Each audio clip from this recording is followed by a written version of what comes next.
राजीव, आपने पीजीआई 1979 में ज्वाइन किया हाँ जी। है ना। मैं सीनियर रेजिडेंट था और मैंने तब से ही आपको देखा कि आप बड़े अनकन्वेंशनल रहे।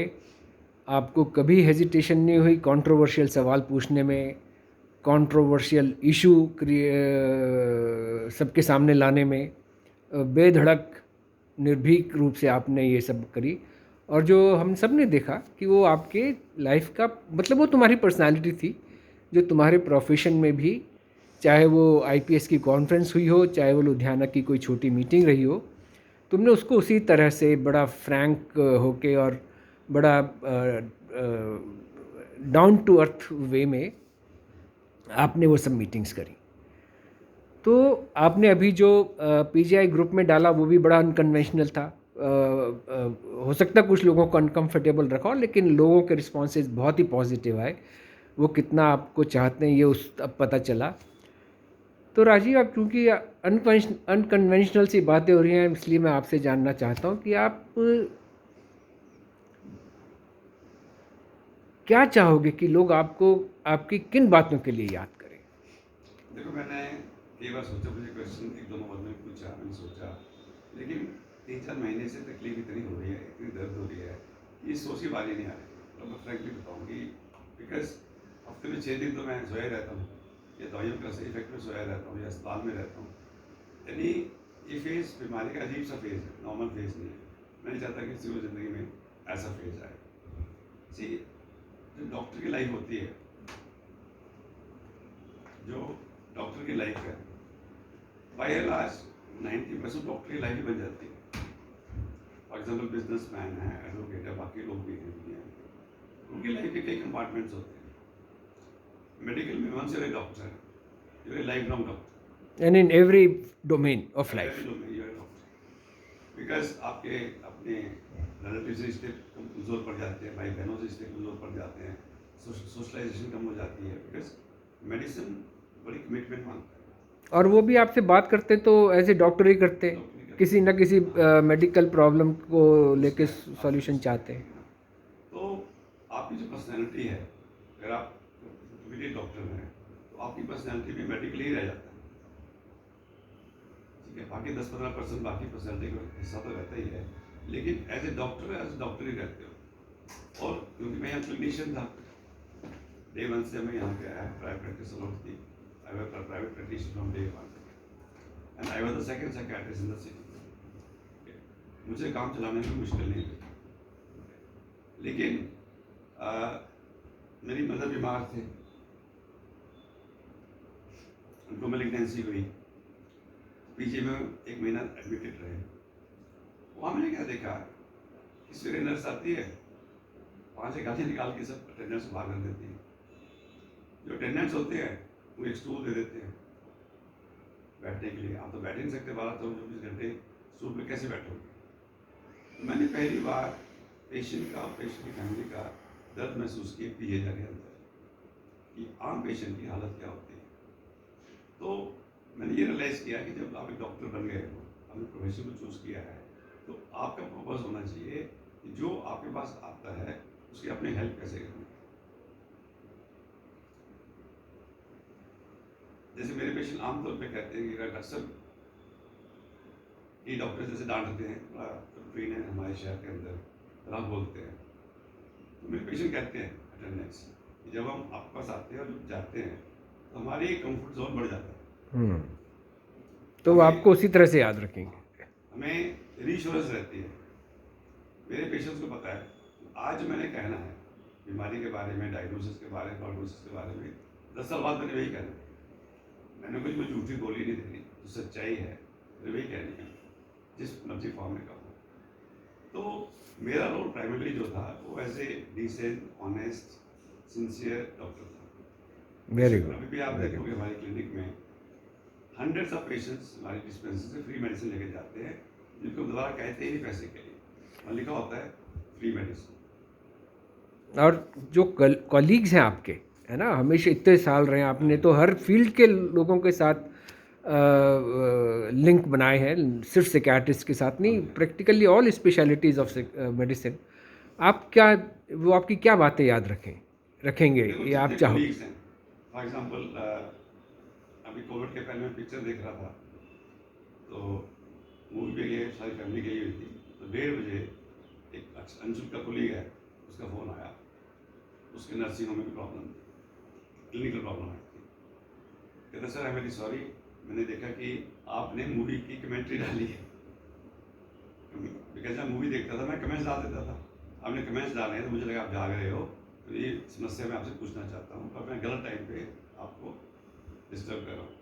तो मैंने कहा उसको, मैंने कहा बेटे ऐसा है, जैसे अंशु लक्षित मुझे रात को कभी पूछ सकते हैं, ऐसे तुम भी पूछ सकते हो। इवन जो मेरे सीनियर कोलीग्स हैं, खाली लुधियाना में नहीं, पूरे पंजाब के अंदर जो जूनियर कोलीग्स हैं, उनको कोई दिक्कत आती है, उनको पता है कि राजीव गुप्ता ने जो है इसने मुझे सही सलाह देनी है और जेन्युइन सलाह देनी है, खाली मेडिकल के बारे में नहीं, कोई भी।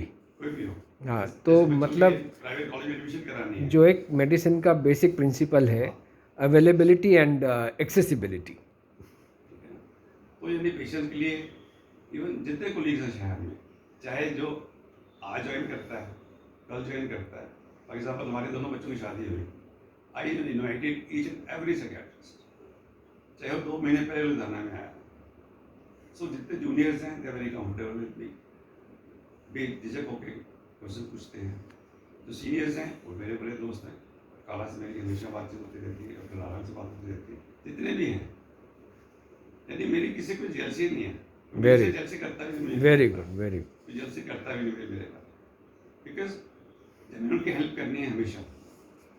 फॉर एग्जाम्पल जितनी हम मीटिंग करते थे, लोकल सेक्रेटरी से कोई चार्जेस करे ही नहीं, उनको भाई तुम टीम के मेंबर हो, सो लोगों को इन्वॉल्व करना, और जितनी मीटिंग्स होती थी लोग अपने आप इन्वॉल्व हो जाते थे। सो जो मेरे कोलीग्स हैं, चाहे वो मेडिकल के कोलीग्स हैं, दूसरे कोलीग्स हैं, उनको पता है कि राजीव ने जो है एक सिंसियर सलाह देनी है।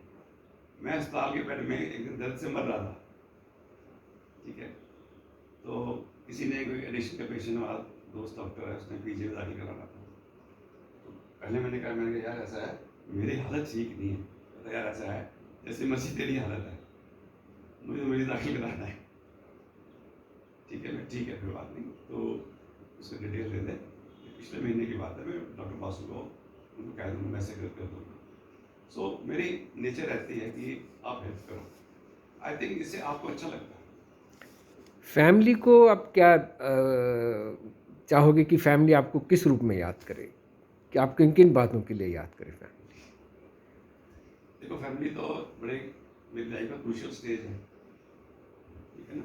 जैसे अभी हमने हॉस्पिटल शुरू किया है, काफ़ी ह्यूज इन्वेस्टमेंट लगी है, बच्चे भी टाइम में नए हैं, आपको पता है कि कई चीज़ सीखनी पड़ती है, तो एक तो मुझे मिस करेंगे, जो गाइडेंस चाहिए वो उसको मिस करेंगे, लेकिन आई थिंक क्योंकि बड़ी एक्टिव स्टेज में मैं जा रहा हूँ, ये तो है नहीं मैं 80 साल का हूँ कि नेचुरल प्रोसेस में है, सडनली बीमारी जो ऑन्कोलॉजिस्ट ने आज कहा कि बीमारी है ही नहीं, मैं लिख के देता हूँ बीमारी नहीं है, और अगले दिन वो बीमारी डायग्नोज हो गई, तो एक तो बहुत बड़ा शौक लगा ये।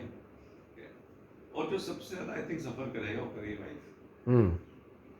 जो मैंने देखा कि my wife is very caring, extremely caring है, और सबसे ज़्यादा सफ़र करेगी वाइफ, बिकॉज उसकी ज़िंदगी बड़ी है, और अपनी सोसाइटी में आपका हस्बैंड नहीं है तो अपनी सारी लाइफ चेंज हो जाती है। और मेरी लाइफ है very social, very active, socially active, तो इसको मैं कहता हूँ तो मेरी जो आपकी मीटिंग्स होती जाया करो, शी डजंट गो, मैं जा ही नहीं सकती, आप हॉस्पिटल में हो, तो आई थिंक फैमिली के लिए तो पेन ही है। नहीं, वो तो ठीक है बात है, वो तो पेन ऑफ द लॉस तो रहेगा। पेन ही फैमिली के लिए। लेकिन जैसे याद करते हैं ना कि भाई my husband was like this, my dad was like this, कि वो जैसे सपोर्ट या केयर या अवेलेबिलिटी या समटाइम्स डिसिप्लिनेरियन ये सारी या मिस करेंगे, प्रोवाइडर। ये जो सारी चीज़ आपने बताई ये सारी मिस करेंगे। फॉर एग्जाम्पल छोटी सी बात है कि इसी महीने लेबोरेटरी का एक सम्मन आ गया कि 3 साल पहले एक पेशेंट ने आपसे टेस्ट कराया है, तो आप उसकी रसीद लेके आइए, ठीक है। तो मैंने अपने अकाउंटेंट को बोला भाई कंप्यूटर से निकाल, कहते इसमें है ही नहीं, ठीक है। मुझे पता था कि हमने लास्ट ईयर सॉफ्टवेयर चेंज करा। उसको मैंने कहा तू जो सॉफ्टवेयर कंपनी से बात कर, पुराने से निकल जाएंगे, निकल गई। अगर मेरी वाइफ होती इसलिए समझ आनी थी। It is a big thing. आप कोर्ट में एविडेंस लेके जा ही नहीं रहे। तो आज ही बड़ा बेटा कहता कि पुलिस डिपार्टमेंट से फ़ोन था, हमें पर्टिकुलर पेश की फाइल चाहिए। मैं फाइल दे ही नहीं सकते, इंडिपेंडेंट मिशन है, तो कैसे दे सकते हैं अनलेस कोर्ट के। तो बच्चों को पता ना कि पापा खड़े हैं। लेकिन कल कोई पुलिस इंस्पेक्टर आता है, डीएसपी आता है, इनके लिए ना करनी मुश्किल हो जाएगी। और पंजाब में जैसे ट्रेंड है, आप पुलिस के साथ ना कर नहीं सकते। तो अस्पताल की administration will be challenge for them, will be speed. फिर क्लिनिकल केयर है, बिकॉज मेरे पास काफ़ी कॉम्प्लिकेटेड केसेस आते हैं, उनको हैंडल करना, प्लस जो शहर के टॉप जेंट्री है उसको हैंडल करना, डिफरेंट स्टेटस ऑफ सोसाइटी को हैंडल करना, ठीक है। तो ये सारे जो एरियाज हैं वो तो मिस करेंगे ही करेंगे, बिकॉज एक सपोर्ट सेंटर आपके पास चलेगी। चलो Rajiv, it has been very nice to talk to you and listen to your aspects of your professional and your personal life. मैं कभी आपको बताऊंगा सून कि मैं आपको किन किन बातों के लिए याद करूंगा। अच्छा, मैं अभी तो it is अनकन्वेंशनल है ना। जब मैंने अभी पीजी में होजा ज्वाइन किया था तो आई थिंक सेमिनार हुआ, तो मैंने कोई क्वेश्चन पूछ लिया, मुझे याद नहीं कि क्वेश्चन और था कैसा था, मतलब नया नया ज्वाइन करा था। तो एक रेजिडेंट हंस पड़ा, तो मुझे लगा कि क्वेश्चन गलत पूछा है। डॉक्टर वेग ने उस रेजिडेंट को अगले दिन अपने कमरे में बुलाया। उसने कहा देखो, एक यंग लड़का इतनी दूर से पढ़ने आया, उसके मन में क्यूरियोसिटी थी, गलत थी, ठीक थी, टेक्निकल थी, नाम वो अलग इशू है, लेकिन तुम्हारे हंसने से उसकी क्यूरियोसिटी दब जाएगी, ये तुमने ठीक नहीं किया। दूसरी बात थी कि मैं जिंदगी में ऐसा कोई काम नहीं करता था कि किसके पैर पे पैर रखूं, चाहे मेरे एक्शन थे, चाहे मेरी कोई प्रेजेंटेशन थी, टॉक थी, कोई प्रोग्राम्स थे। मैंने जिंदगी में असूल बनाया था कि मेरे कारण किसी को दुख नहीं होना चाहिए। जब मैंने किसी के पैर पे पैर रखना ही नहीं, इसको तकलीफ देनी ही नहीं, अब जो सच्चाई है, ठीक है, रिकॉर्ड चल रहा है। अच्छा, तो जो सच्चाई है, अब मैं छोटी सी एग्जाम्पल बताता हूँ कि जैसे शहर में डेंगू फैलता है, हर लेबॉर्ट्री में 40-50 मरीज रोज के आ रहे होते हैं, लेकिन जो सरकार की फिगर होती है वो बहुत अलग होती है।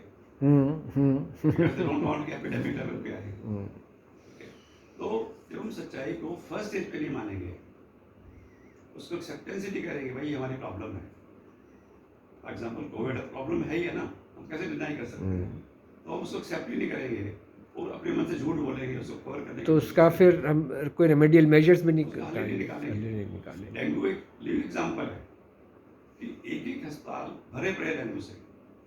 आप सरकारी फिगर देखो, आप हैरान होगे, कई बार क्या होता है कि हॉस्पिटल को इंस्ट्रक्शन दी जाती है कि अपनी फिगर डिस्क्लोज नहीं करनी है, ठीक है ना। तो ये सारी सरकारें करती हैं, सब लोग करते हैं। तो मुझे लगता है कि मेरी सच्चाई से, मेरे बिहेवियर से इसका नुकसान हुआ हो, लेकिन जहाँ सच है वहाँ पे वो किसी का नुकसान नहीं हो रहा, तो आना ही चाहिए। वो सेकंड आपको इंसाइट ही नहीं होगी। फॉर एग्जाम्पल जो पीजी ट्रेनिंग प्रोग्राम है, ठीक है, आप यूएसए का लीजिए, यूके का लीजिए, बच्चे कितने खुश होते हैं। इंडियन पीजी ट्रेनिंग प्रोग्राम्स हैं वो इतने यानी टॉर्चरस प्रोग्राम्स हैं, बच्चे सुसाइड कर लेते हैं। तो टीचिंग क्या हुई, वो टीचर रिलेशन क्या हुआ, ठीक है। आप बच्चा जो है अस्पताल में जाने से डर रहा है, उसका बीपी बढ़ रहा है, तो हम क्या कर रहे हैं। मेरे को तो पीजीआई दिनों की कभी डिपार्टमेंटल मीटिंग होती थी पिकनिक के बारे में, तो मुझे तुम्हारी वो बात बड़ी वो लगती थी कि यार राजीव में हिम्मत है, वर्मा जी और विक साहब बैठे हुए, और वो कहता था कि भाई नॉन वेज खाने वालों के और वेज खाने वालों के रेट में डिफरेंस होना चाहिए। और मैं हंसता था, यार ये देखो ये किस तरह से हट जाता है। लेकिन मेरे को बड़ा मज़ा आता था तुम्हारी वो वाले आर्ग्यूमेंट्स में। लेकिन पीजी में 3 साल से ज़्यादा रहा।